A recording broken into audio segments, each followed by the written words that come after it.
Welcome to It's Your Ego, Stupid, a show lovingly intended for millions of spiritual, intelligent, and imperfect people like you who may at times be led into ego stupidity, a lesser version of yourself and a lesser version of life. This show will give you a much deeper understanding of what ego is, what it's doing to your life, how it can weaken your human and spiritual wellness, and how you can heal in each of these areas if needed. It's Your Ego, Stupid will heighten your awareness of the intense link between your ego and spirit, your humanity and divinity, and the synergy that can lead to the best version of you and your life. Your host is Dr. Nick Martin, a licensed psychologist who has worked in the clinical, university, school, and private practice settings over the past 40 years, while serving as a therapist, diagnostician, educator, and consultant. Welcome again to It's Your Ego, Stupid. And now your host, Dr. Nick Martin. Hi everyone, I'm Dr. Nick Martin, and thank you for listening to It's Your Ego, Stupid. This is a program lovingly intended for spiritual, intelligent, and imperfect people, just like you and me, who may at times be led by our ego into something I call ego stupidity, a lesser version of ourselves, and often a lesser version of life. Ego stupidity can be affecting the relationship we have with our husband, wife, or partner, perhaps with our son or daughter, maybe our brother or sister, and even with ourselves. Ego stupidity that can make it difficult for us to achieve, to climb the ladder of success, to make use of all of our potential, and to experience a sense of purpose and meaning to our life. Ego stupidity that can make it difficult to deal effectively with all of the inevitable changes, adversity, stressors, or conflicts that happen in all of our lives. And finally, ego stupidity that's making it difficult to feel genuine, lasting happiness, and can often lead us into unneeded or inappropriate anxiety, anger, guilt, sadness, or something I call fake happiness, which is pleasure-based happiness often masquerading for the real thing. If things aren't going well, or perhaps as well as you would like, you've come to the right place, because a lot of what's going wrong in our lives, or perhaps not as well as we would like it to go, has much to do with our ego energy, which is serving as the fuel for ego stupidity. It's often the unseen and unrecognized source of what's going wrong in our life, both humanly and spiritually. These are lessons I've learned from thousands of people, just like you, over the past 40 years. You've taught me with your lives, your relationships, and your experiences. What theorists, books, or schools of psychology could not teach me about ego. You've been my teachers. Again, I want to thank you for joining me for today's program, which will have us looking at healing our ego energy with ego medicine. Ego energy and ego medicine, I believe those are probably two relatively new ideas that maybe you've never heard about. Ego medicine is an approach that I developed and which I discussed in my books, Your Ego Stupid and Ego Therapy. I developed it because I learned from you that if we don't work on seeing the ego energy at work in our lives, little will change in the unhealthy thoughts and feelings and behaviors that are often unknowingly dominating our lives in so many important areas, while weakening us humanly and spiritually. Ego medicine is the main strategy I'm putting forth for healing one's ego energy when that needs to happen. It's a self-help approach to working on one's ego energy by you in order to heal it where needed. And that is whether it's a problem involving your ego power or perhaps your ego flexibility or your ego vulnerability. Maybe it's two of them or perhaps all three. With ego medicine, you don't have to go anywhere. You don't have to meet anybody. And you don't have to adhere to any time schedule. You're working with yourself, which makes it very flexible. And the monetary cost is minimal because you are working with yourself while using information from my books, my website, and this program. By now, you're probably wondering, what does ego medicine involve? What is it? Well, there are three main contributors to ego medicine that I'm going to be talking about throughout today's program. They are knowing what ego is and knowing what it isn't. That's the first main contributor, knowing what it is and knowing what it isn't. Unfortunately, when I've looked at writings on the internet and books and other resources involving the discussion of ego, there are a lot of things that are said about ego that I don't find to be true because of my experiences in working with people and having been exposed to them and their egos over time, over the past 40 years. So there's a lot of what I would say is misinformation, or what I'll talk about later are myths about what ego is. So having an understanding of what ego is extremely important, getting to the truth about what ego is. But also having an understanding of what it's not, getting at what ego is not. And again, there have been lots of things said about ego, which I have not experienced in my working with people and their egos. And again, I'm going to be explaining more of that as we go along. So that would be the first main contributor to ego medicine, having an understanding or knowing what ego is and knowing what it isn't. The second contributor to ego medicine is tuning into your ego energy. Tuning into your ego energy. Ego energy involves a diverse range of contributors that I'll be talking about today. And your ego energy is not necessarily the same as your brother or sister, your mom or dad, or mine. Our ego energy is very distinctive. And that means we have to work on getting to know it, to get a better understanding of it. So what we'll be tuning into, or working on tuning into, is how much ego power do you or I have, or does somebody have? In this case, you. How much ego power? And also tuning into how much ego flexibility are you experiencing within your ego energy? And also how much ego vulnerability are you experiencing within your ego energy? So that is the second contributor, main contributor to getting to involving ego medicine.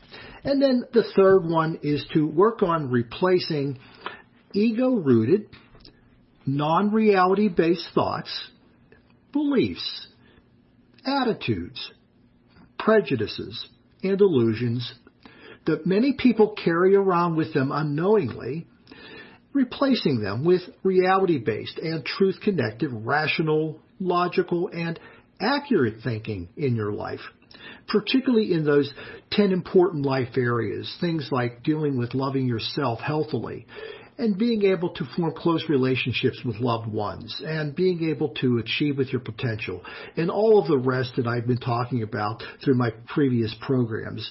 These are things that we can sometimes make use of non-reality-based thoughts and feelings and behaviors that are rooted in the ego energy that we are living. And these are the kind of things that often we can think in, even though we are intelligent beings. So it's not a problem with intelligence that leads us into these unhealthy, non-reality-based ways of looking at things and understanding things. So that's the third contributor to our working with ego medicine. Again, knowing what ego is and what it isn't, coming to tune into your own ego energy, and working on replacing ego-related, non-reality-based thoughts, those which are more reality-based. So now we're going to get into each of them in more detail. And first we'll start by looking at the first of the three contributors to healing your ego energy, and that is having a solid foundation for understanding what ego is and what ego isn't. As I said in my very first program, ego is an energy. And its main purpose is to protect us, to keep us safe, and to promote our daily and human survival. Ego is an energy. Ask yourself, where have you heard that before? if you've heard that at all. I haven't seen it written about in any of the writings I've looked at, particularly in the level of detail that I talk about it in and will be discussing with you today. So that our ego is an energy. And this energy has a very positive purpose in our lives. Not an ultimately negative one, but a very positive purpose, which is promoting our survival. The same way your brain has a purpose in promoting your life and all the experiences you can partake in with it, or your heart is operating to keep you alive through pumping blood through your system. It's the same thing with your ego. Your ego has an ultimately positive purpose.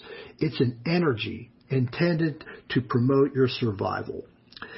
And this notion that ego is an energy is the foundation on which I think you have to stand in order to heal your ego, to make use of ego medicine, to understand that you're working with energy.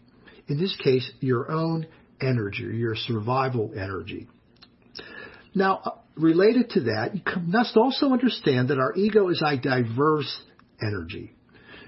That means that it consists of power and consists of flexibility, and it consists of vulnerability, that it's diverse. And that's a really important thing for you to work with, and I'll be talking a lot about that today and throughout all of my programs because, as I said earlier, this energy is different for different people.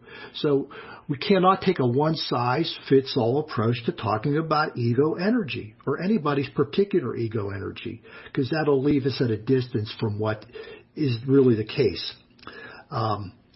So this ego energy, though, can at times negatively impact us in different ways, both humanly and spiritually. So it can affect us in our human life, in those important life areas, as I've said previously, as well as dealing with things like achievement and dealing with change and stressors and so on. And as I said in my last two programs, it can have a spiritual impact upon us. It can have a negative spiritual impact, meaning that it can distance us from our spirituality. It can undermine our spiritual wellness. But this has to do with ego energy being diverse. Now, in addition to understanding what ego is, which is an energy and that it's a diverse energy, we also must come to understand what it isn't. We must work on learning what some of those myths are, or the half-truths that people often have about ego, because they often serve as a poor foundation for understanding our ego, or ego in general, that is, and as well as our own ego in particular. They often perpetuate these myths, a lack of understanding of what ego is, and ultimately we're lost when it comes to working with and understanding ego. So we need to make ourselves familiar with those myths. And I'm going to talk about 5 of these significant or important myths or half-truths right now. I also refer to them in my book, so if you want to, you can take a look at them there. But the very first myth is that your ego has an intellect, and that it has an awareness of what it's doing in your life, which it doesn't, because it's an energy, and only that. I have seen references to ego talking about it as though an ego can think. Well, your ego cannot think. It is not able to cultivate or form a belief or an attitude or a value or anything like that. It's just an energy. It doesn't form thoughts or feelings or behaviors. That's what you do. And you do that based upon the nature of the energy that's flowing into your mind. And what's happening with that energy, whether it's a power thing or a flexibility thing or a vulnerability thing, that could be affecting the way we think, and then ultimately what we feel, and ultimately what we do. So your ego does not think. It doesn't have an intellect. And it will be important to discard that myth if that's something you tend to think ego is able to do. It doesn't do that. Another myth, a second one, is that your ego is intentionally impacting your life in often negative ways or destructive ways, which isn't true. that your ego is intentionally impacting your life, again, in negative ways, in harmful ways, or destructive ways, that it's doing it with intention. It's not true, because it doesn't have an intellect, as I said involving the previous myth, upon which to form these harmful or destructive intentions for you or others. It doesn't do any of that any more than the brain or the heart could be said to intentionally malfunction to harm you or your life. It's not going to do that. It's not about doing that. It's not trying to hurt you. And in fact, your ego is actually trying to help you to cope in your life. But when it's unhealthy energy, it can often lead us into forming unhealthy thoughts and feelings and behaviors which it has no awareness of. Also, your ego is not trying to intentionally edge God out of your life, partly because it doesn't have an intellect to form an awareness of God. It doesn't know who God is. It doesn't have an intellect to know who God is or what God is. And in order to intentionally try to remove God from our life. As I've said, it can affect your spiritual wellness in my previous shows, but it's not doing any of that intentionally. It can create distance with which we form the ideas that cause us to lose contact with the love, the life, and the energy God is within our being. And it can lead us to think things that lead us to distance ourselves from the four great gifts I talked about. The gift of our life, the gift of being able to create our life, the gift of our eternal life, and the gift of God within. We are coming up on our first break. When we return, we're going to continue to talk about some of the myths that we must become aware of in order to develop a healthier understanding of what ego is and what it isn't. You're listening to It's Your Ego Stupid? This is Dr. Nick, and I'll see you after the break.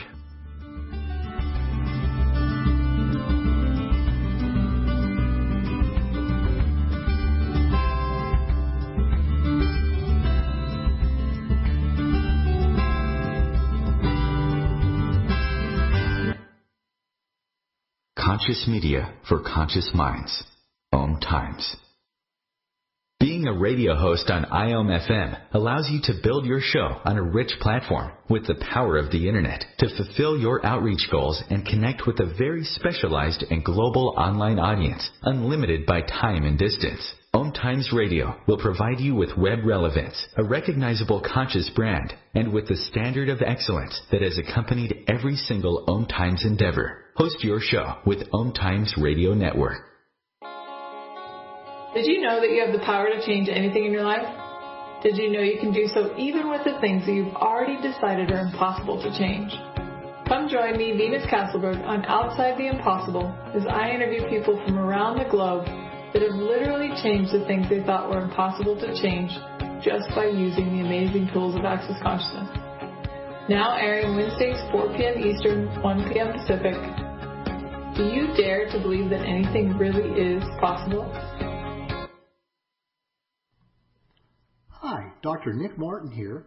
I want to invite you to visit my website, egoandspirit.info, where you can find lots of information on ego and download your free ebook copy of It's Your Ego Stupid.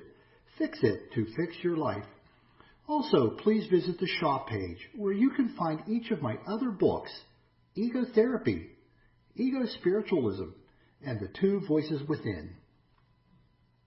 A social distancing tip. Putting distance between yourself and others is critical to slowing the spread of coronavirus. So here are ways to stay in contact without the physical contact part. Call, send a text, set up a video conference, post on social media, dedicate a song on the radio. If you have symptoms of fever, dry cough, and shortness of breath, call your healthcare provider before going to their office. For more info, visit coronavirus.gov. Let's all do our part, because we're all #AloneTogether. Brought to you by the Ad Council.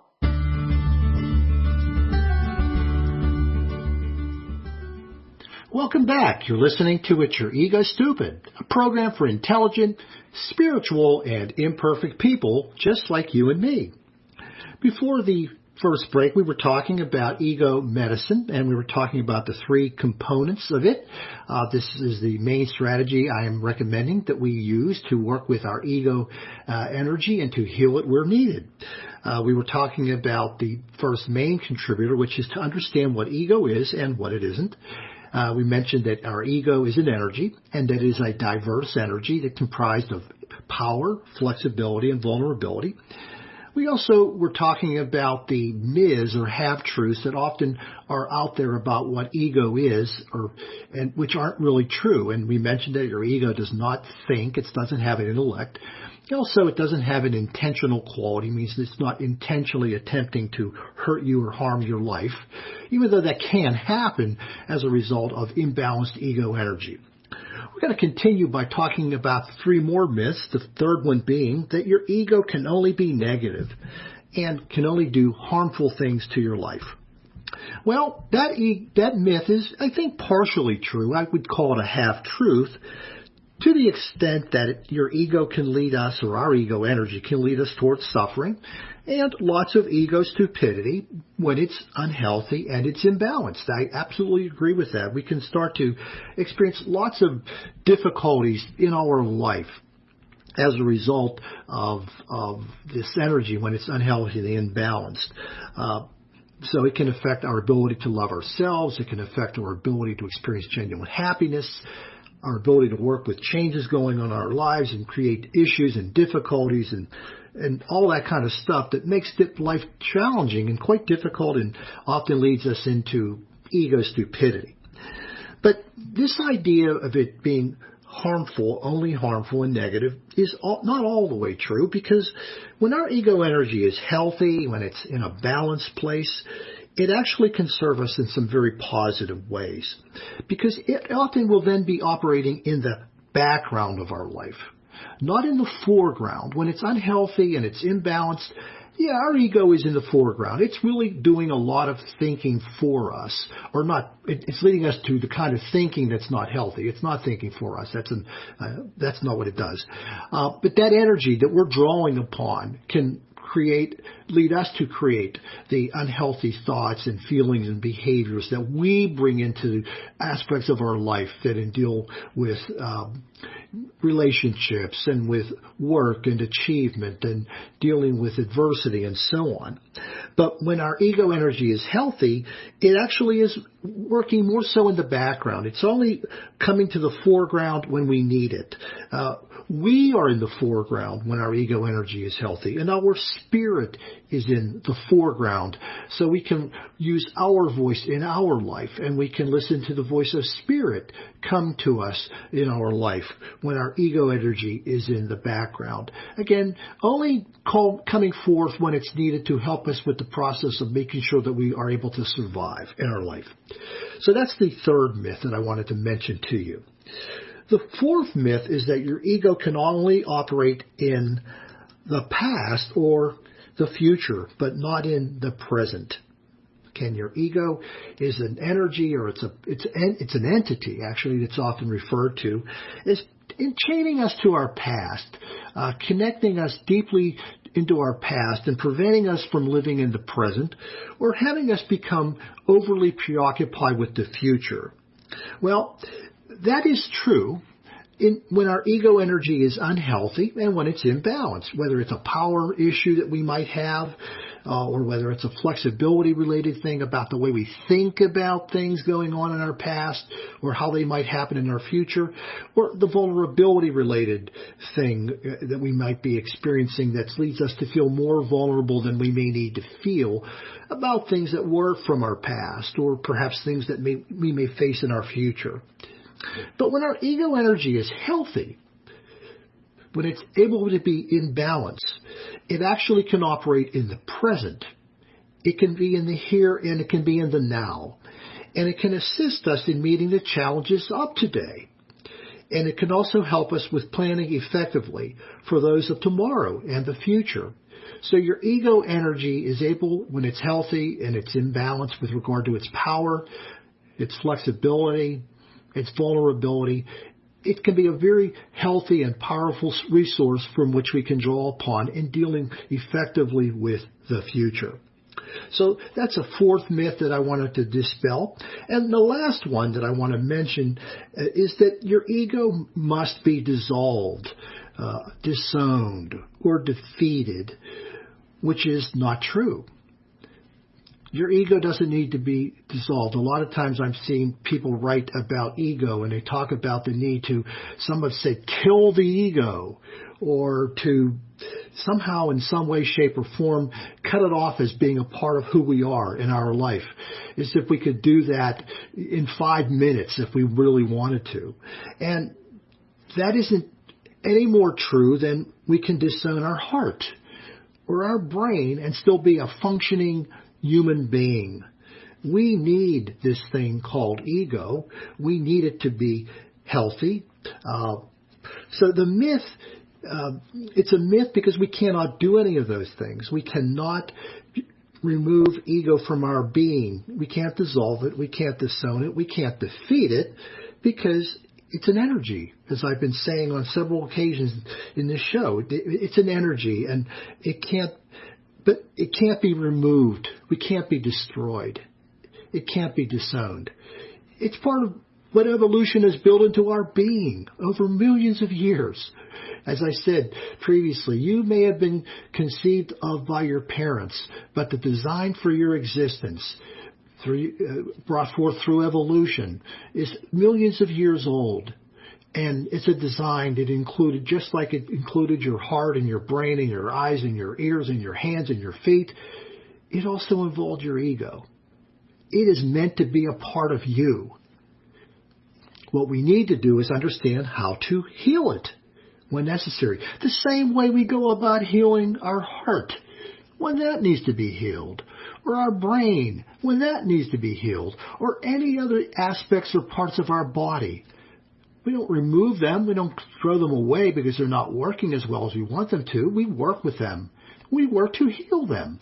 So this is what ego medicine is about, trying to work toward healing our ego energy where it's needed. So as I move toward the end of talking about these myths, I think it's important to remove each of them, these faulty notions, because they aren't going to help with the process of healing our ego energy. So that you can get to more of the truth about ego. When we remove these myths, we can get closer and closer and closer to the notions about truth, about ego and your ego energy. And this is really an important beginning point for the healing of one's ego energy, where that's needed within its power, flexibility, or vulnerability. Because getting closer to knowing the truth about this energy with ego medicine will help to bring it to a more balanced place. It cannot do that for itself. That is something we must do. The same way if we have to heal another part of who we are, we have to understand it. We have to work with it in order to heal it. So I want to end the focus on this first contributor to ego medicine by saying that, again, we were designed by millions of years of evolution to heal humanly and spiritually when we make contact with the truth. In this case, we're talking about the truth regarding ego, the truth about our particular ego energy, and the truth in regard to how we can go about healing it.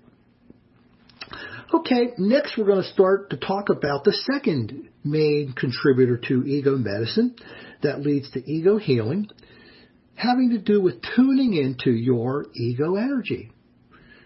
Tuning into your ego energy, which means getting to know the amount or the volume of the power, the flexibility, and the vulnerability in your ego energy.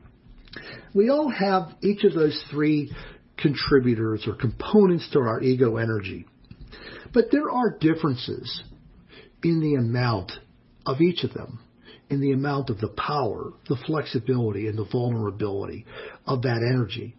And you may recall a few shows back, I talked about how life, in the form of various experiences, various events, various relationships, has something to do with the nature our particular ego power, our particular ego flexibility, and our particular ego vulnerability.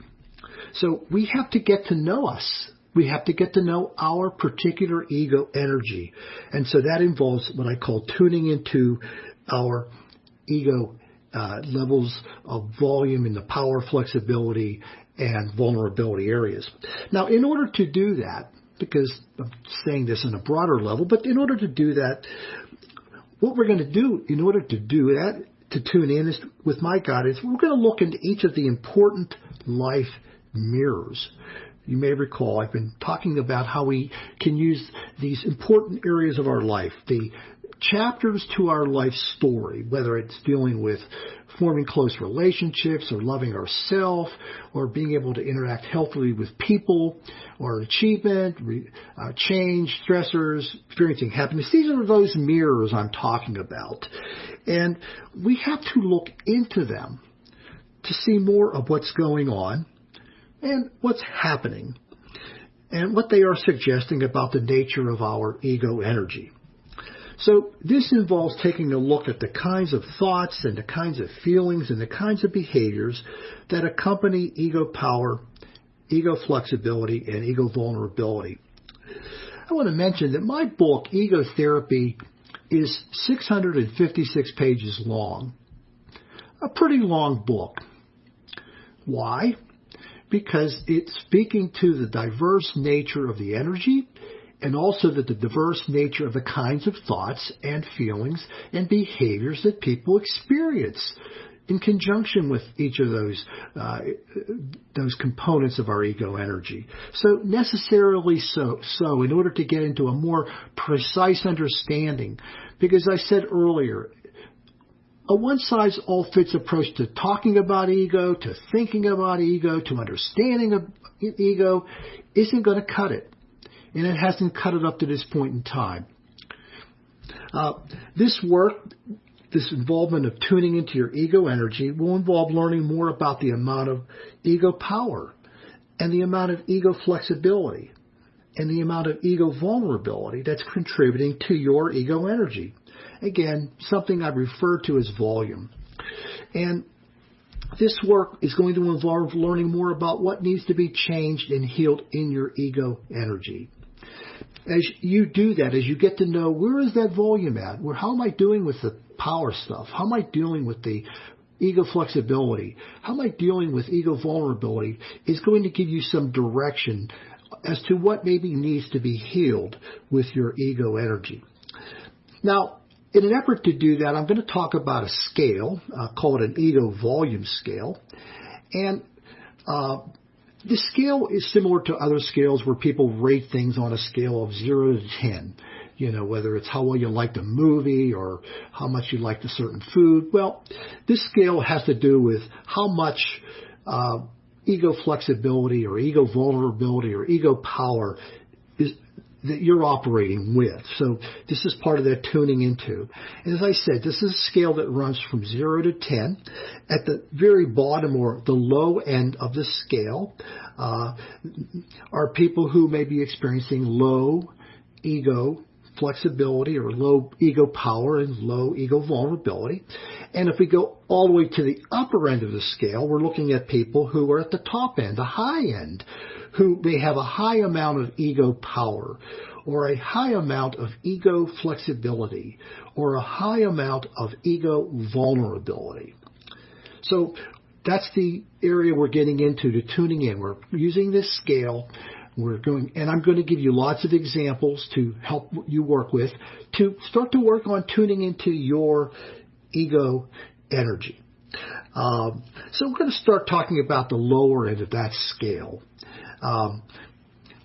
People who would rate themselves as a 0 or a 1, involving any of those contributors to your ego energy. So let's say people with ego power, that's at a low end, at the 0 or 1 level. These are often people who are feeling very disempowered in important areas of their life. Let's say they're dealing with a relationship and they feel very weak in the relationship. They feel very disempowered. They don't have a lot of say in the relationship. They don't have a lot of influence or control. They have to do a lot of listening. Or let's say they're dealing with change. And these are the people who sort of passively deal with the changes going on in their life, whether it involves changes involving their development or maybe there are technological changes going on around them or work-related changes. But people have a difficult time dealing with feeling empowered who are at this place. And in my book, The Two Voices Within, I talk about roles that people start to fall into who are getting at this level of ego energy and low ego power. People who may become the victim, or people who may be the martyr.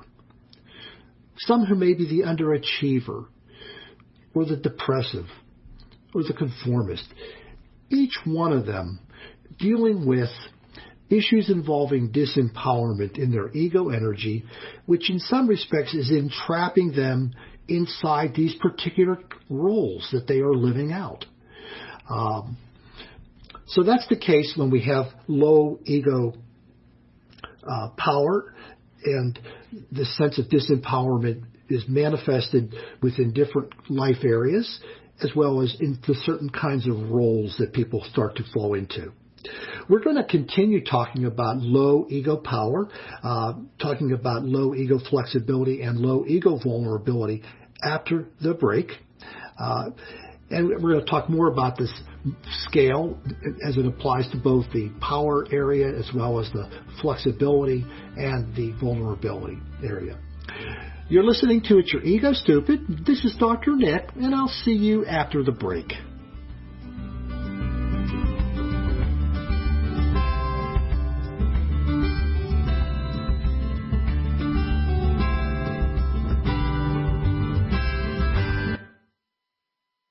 The Real Conscious Connection.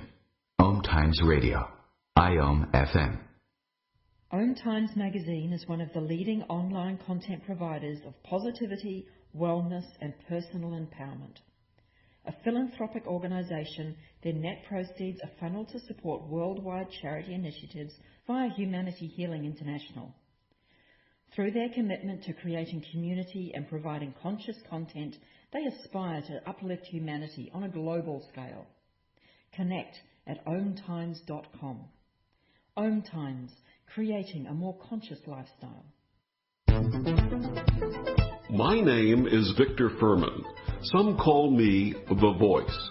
I've always been fascinated with human nature, spirituality, science, and the crossroads at which they meet. Join me Wednesdays at 8 p.m. Eastern on Om Times Radio, and we'll explore these topics and so much more on Destination Unlimited.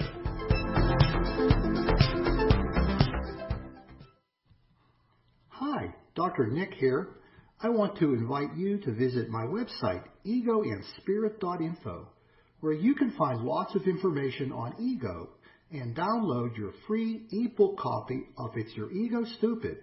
Fix it to fix your life. Also, please visit the shop page where you can find focused ego meditations that can help you know whether you are truly speaking with your voice in your life or ego is speaking for you. Melissa from Michigan. I work an extra part-time job serving lunch at my child's school, but I still can't afford to put food on our table. Daniel from California. Choosing whether to pay the rent or pay to fix the car to get to work doesn't leave us with much at all. Now we can't even pay for meals. Hunger is a story we can end. End it at feedingamerica.org. Brought to you by Feeding America and the Ad Council.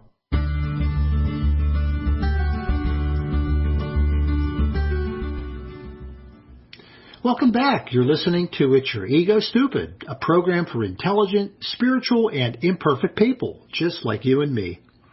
Before the break, we were talking about the second main contributor to ego medicine, which is tuning into your ego energy. And we were talking about what I call volume scale, which is actually rating yourself on the amount of ego power, ego flexibility, and ego vulnerability.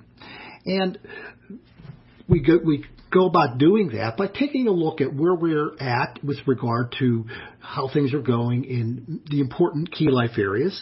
And we left off talking about ego power and low ego power, people who may rate themselves a 0 or a 1, who are feeling very disempowered in important areas of their life. And we're going to continue now talking about low ego flexibility, people who might rate themselves as a 0 or a 1. Again, this is about working on trying to tune in to see just where we are with regard to each of these contributors to our ego energy.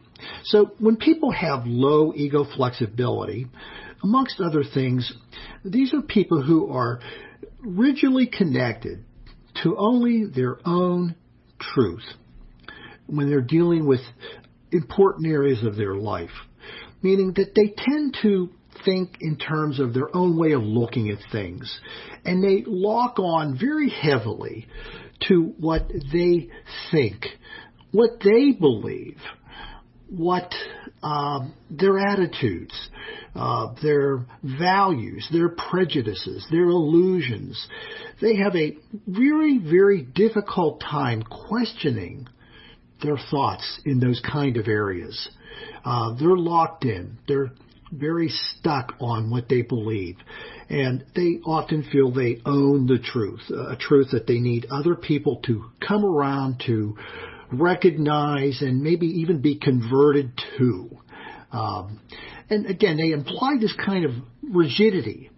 Whether you're dealing with change, they may try to force change into something they already know or understand or they want to know. They are, they're not able to think out of the box very well. They kind of get stuck, just in terms of what they want. And sometimes they're just going what they want to know and what they want to think, even though there may be a better idea that's there. But this is part of the ego energy that they are dealing with various parts of life. When it comes to maybe failures or losses or mistakes, they can be the kind of person that wants to solve the problem in the same way, even though it may be not the same problem, or they haven't been successful doing it that way. They stay stuck on doing these things. And this doesn't mean they're stupid. It doesn't mean they're not intelligent. They can be a very intelligent person, and they can be a very spiritual person. And they are not mentally ill. They're just stuck in the way they look at things and they understand things. In my book, The Two Voices Within, I talk about the roles that people start to live. The authoritarian person. Many of us may have had what were authoritarian parents who, it's my way or the highway kind of parenting, very cold kind of parenting, a parent who wasn't very good at listening to what we had to say, and people who are racists, they are also people who are living in the role of low ego flexibility. They are stuck on their ideas and their beliefs about how people are and how or who they are, and they often take a very negative view on people who may from a different racial background. Or same way with people who are sexist. They are also living in the role. People who live in the role of a sexist may have very antiquated ideas or beliefs or understandings about members of the opposite sex. Sometimes there are people who are religious extremists who tend to think a certain dogmatic way about how things are, in the way we should know God, the right way to know God and the wrong way to know God, and they're locked into how that should be. So these people are living in a very rigid kind of way of looking at things and thinking about things and aren't interested in hearing anything different. So that's a reflection of the kind of energy, low ego flexibility energy, that can be taking place for somebody with low ego flexibility. They're somewhere in between those two areas. When people have low normal ego power, there's a need for some fine tuning in their ego functioning with the use of ego medicine, so they often may need some improvement in their sense of empowerment or their ability to seek out truth beyond themselves or within their ability to recognize their weaknesses and imperfections. They're not having as much difficulty, but they're not completely where they need to be in terms of being able to do any of those things. And there are a lot of people who are experiencing what I would call low normal ego power, low normal ego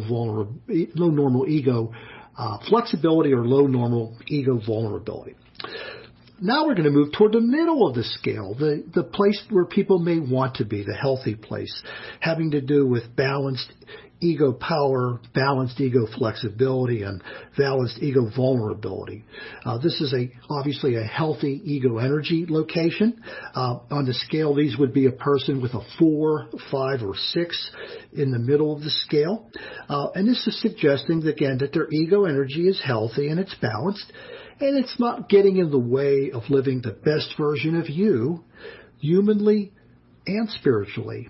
It means that you are healthily empowered and that you can share control with others in life. So if you're in a relationship, let's say it's with your husband, wife, or partner, you can share the control within the relationship. You can help make the decisions.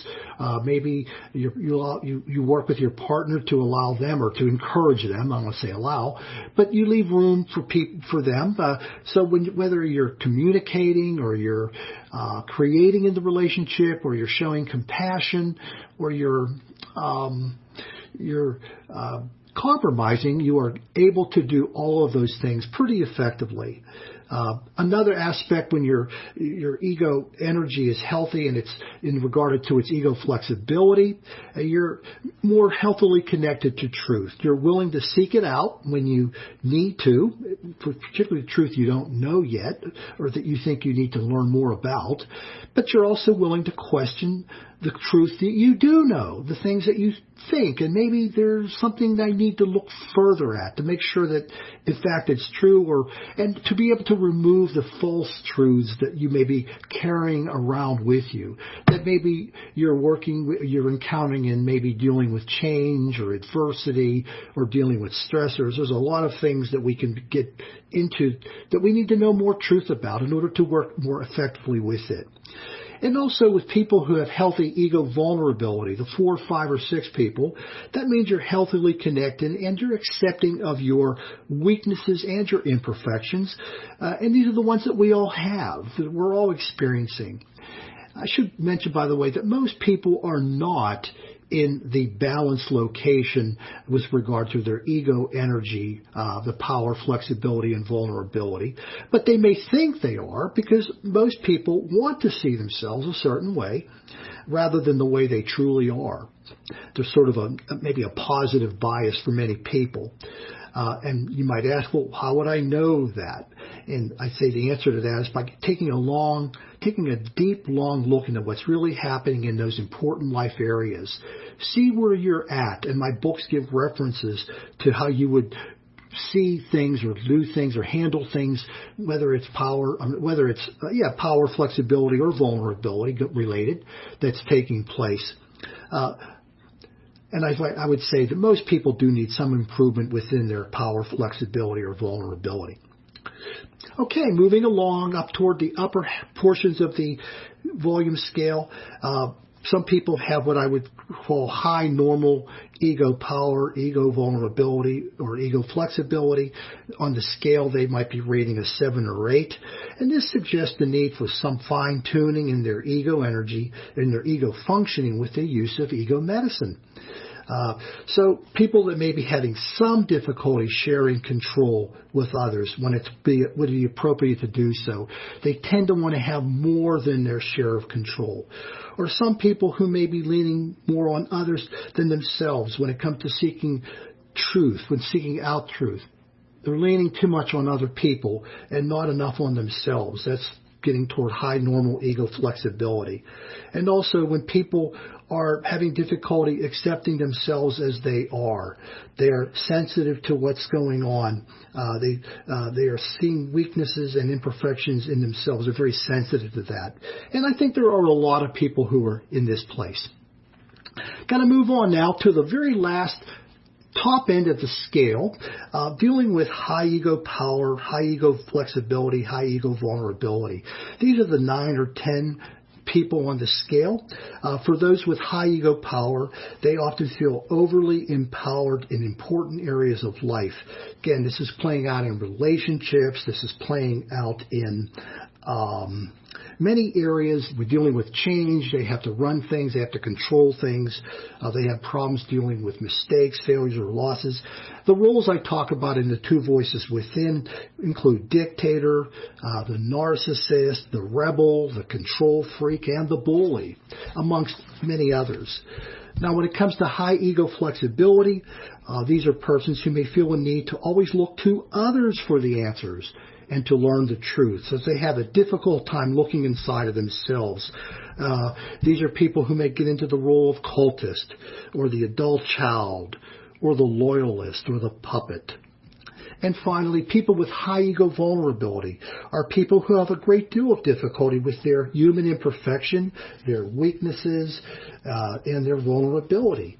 A lot of times the roles that they find themselves living include that of the perfectionist, the high maintenance partner, the stressed out person, or the overachiever. Each of these types of roles suggest a need to do some significant ego work with the use of ego medicine. Now, before I leave today, before I leave the focus on tuning into your ego energy, I want to offer some final thoughts about this contributor to ego medicine. It can take a long time, or it can take some time to tune into your ego energy, because we often see ourselves the way we want to see ourselves, or are used to seeing ourselves, rather than the way we truly are. But this can give way to a greater truth as you grow in your familiarity with ego. And you can see this energy at work in your life in much more precise ways than maybe you are. This is what I would call the magnification and the illumination of our ego and our ego energy. And this is the part of ego medicine where you're putting yourself and your ego energy under the microscope, so to speak. But you're not going to be doing this alone. Each of my books are intended to help you with this tuning into process, getting to know your ego volume level and helping you to know what's going on in your specific ego energy and where you need to heal. And there are lots of examples about thoughts and feelings and behaviors linked to both the balanced and the imbalanced ego energy locations along the continuum to help you with that tuning into process, as well as within each of my 4 books, as well as will occur across my programs. Next week, we're going to continue talking about ego medicine by looking specifically at our ability to replace ego-rooted, non-reality-based thoughts with those that are reality-based and truth-connected. So that'll finish up our look at ego medicine, which is the primary approach to going about healing our ego energy. We have reached the end of today's program. I hope that what I've shared with you about how to heal your ego energy will serve as a dose of ego medicine. Also, if what I've shared with you today resonates with you, would you please share it with others? I want to thank you for listening to today's program and allowing me to be your servant. I want you to have a great week, and please come back to my next program. In peace and love, this is Dr. Nick saying goodbye for now.